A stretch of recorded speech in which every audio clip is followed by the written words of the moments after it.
दोस्तों top trigger आपको पता होने चाहिए जो स्टॉक मार्केट के लिए बहुत ही इंपॉर्टेंट है, और ये टॉप ट्रिगर में 3 टॉप ट्रिगर बहुत ही इंपॉर्टेंट है। मतलब इससे अगर अपडेट नहीं आई तो मार्केट के लिए अच्छी बात नहीं होगी।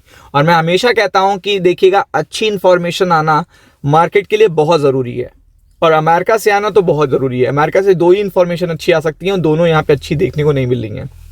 तो वीडियो को अंत तक देखिएगा और फोकस करिएगा, क्योंकि डेटा आने वाला है। डेटा आते ही देखिएगा मार्केट पे इम्पैक्ट पड़ता है, और ये मैं आपको टाइम टू टाइम अपडेट भी करते रहता हूं। तो अगर आप देखेंगे टॉप ट्रिगर्स हैं इंडियन स्टॉक मार्केट के लिए, और आपको कल सैटरडे का दिन था, सॉरी संडे का सैटरडे के दिन में मैंने आपसे क्या बताया था, मार्केट खुलेगा, खुलने के बाद गिरेगा।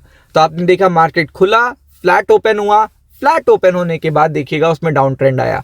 तो ये सबसे अच्छी बात होती है कि यहाँ पे आपको मार्केट देखिएगा ना तो गैप डाउन खुल रहा है ना गैप अप खुल रहा है, न्यूट्रल खुल के देखिएगा ट्रेंड बना रहा है। तो ये सबसे अच्छी बात होती है कि आपको ये चीजें, ये इंफॉर्मेशन, ये इवेंट, ये न्यूज पहले बताई जाती है। तो ये चीज बहुत ही इंपॉर्टेंट है। इसीलिए आज सबसे बड़ी बात है WPI इन्फ्लेशन के नंबर्स, इसका सबसे ज्यादा इंपैक्ट पड़ेगा। अगर आप देखेंगे तो आपको पता है, क्योंकि यहाँ पे आपके इन्फ्लेशन के नंबर ज़्यादा हुए हैं तो WPI इन्फ्लेशन के नंबर भी ज़्यादा ही हैं, तो आपको पता है इम्पैक्ट कल पड़ेगा। तो आप देख सकते हैं ministry of commerce industry will be announcing WPI for the month of November. तो आप देख सकते हैं ये डेट क्या है, 15 नवंबर आज की डेट है।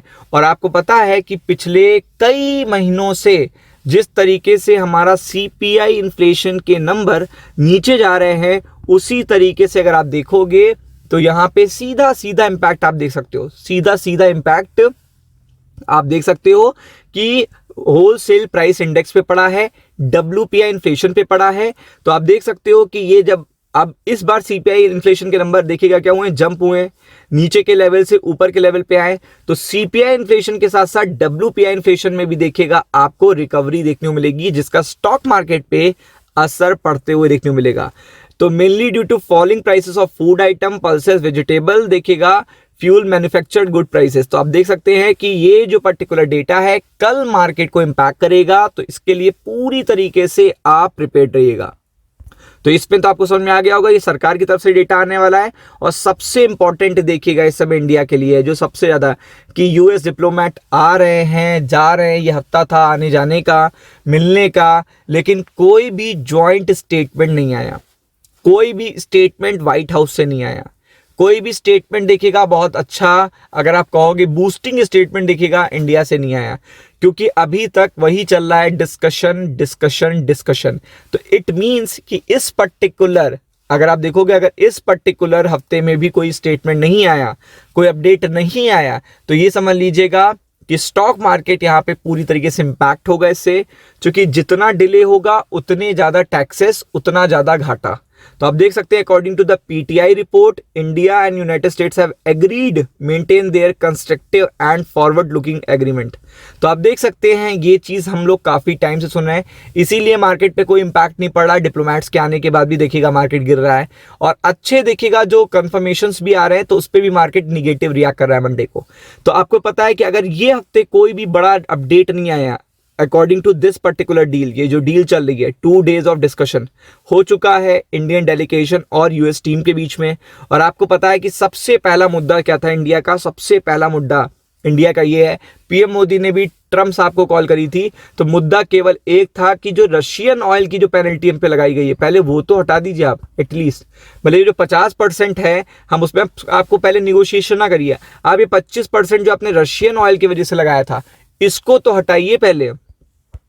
तो ये सबसे बड़ी चीज थी, लेकिन ये भी अभी तक नहीं हटा है। और इस हफ्ते अगर इस पर्टिकुलर टैरिफ से रिलेटेड कोई अच्छी अपडेट नहीं आती, कि रशियन ऑयल जो बाय कर रहे थे उससे रिलेटेड कोई गुड न्यूज नहीं आती, तो मार्केट इस पे निगेटिवली रिएक्ट करेगा, क्योंकि आपको पता है कि अभी तक कोई भी निगोशिएशन का आउटकम नहीं आया है।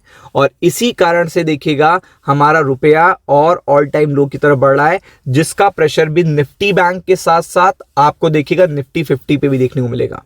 मतलब ये निफ्टी बैंक तक सीमित नहीं रहेगा, निफ्टी बैंक के साथ साथ निफ्टी 50 पे भी आपको देखने को मिलेगा, क्योंकि डॉलर तेज है, डिमांड है उसकी काफी, और इस कारण से देखिएगा एफआईआई भी, आपको पता है फॉरेक्स का डेटा हमारा खराब होगा तो एफआईआई भी निगेटिव रिएक्ट करेंगे, और एफआईआई कंटिन्यू इस साल को भी देखिएगा एंड करेंगे निगेटिव स्लॉट के साथ। Second highest number of net selling देखने को मिली है अगर आप देखेंगे पहले 20 दिनों में, तो आप देख सकते हैं इस पर्टिकुलर ईयर की सेकंड हाईएस्ट नेट सेलिंग देखने को मिली है फर्स्ट 20 डेज में। तो आप समझ सकते हो कि एफआईआई अगर सेलिंग जोन में है तो ऊपर के लेवल पे प्रेशर कंटिन्यू है, और आपको पता है रुपया हमारा ऑल टाइम लो पर है और डील अभी कंफर्म नहीं हुई है, और ना तो 25% रशियन ऑयल के कारण जो टैरिफ लगाया गया उसको हटाने की बात हुई है। तो इस कारण से मार्केट पे प्रेशर आ सकता है इस पर्टिकुलर वीक में, तो be prepared for it. Ram Ram.